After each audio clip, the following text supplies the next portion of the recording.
Il y a encore 2, 3 ou 4 ans, je sais plus vraiment, j'étais incapable de danser toute seule chez moi. Pourtant, je dansais depuis des années dans le monde entier, sur les plus grandes scènes de mon milieu, devant des milliers de personnes. Mais chez moi, lumière éteinte, pas de miroir, c'était juste impossible pour moi. J'étais totalement bloquée, démunie, vide de créativité et vide de sens. Même lever les bras, si je devais l'associer à de la danse, c'était pas possible. En fait, je me retrouvais en face de moi-même, dans toute mon impuissance, mon incapacité, mon illégitimité, finalement le niveau d'estime que j'avais de moi-même. Et évidemment, et le plus difficile certainement, c'était ma solitude et ma souffrance. Et du coup, c'était plutôt violent. Donc habituellement, je dansais pas.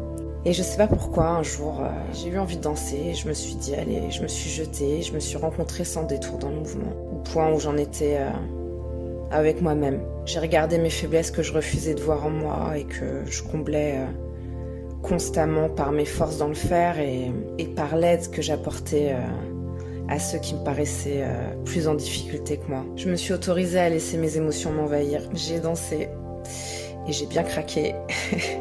Franchement, j'y ai mis toutes mes larmes. Et à cette époque, ça a été un point d'axe à une réalité qui m'a permis d'engager une autre étape vers la guérison, notamment de mes dépendances, et aligner ma vie avec mes valeurs pour devenir la femme que je suis aujourd'hui et celle qui va en devenir. Il reste encore un peu de chemin à faire, mais franchement, malgré la peur qui m'habitait à cette époque, et qui m'habite encore parfois aujourd'hui, la peine qu'il peut y avoir dans ce travail sur soi, franchement, je regrette pas du tout d'avoir commencé. Et surtout, je sais pourquoi je continue.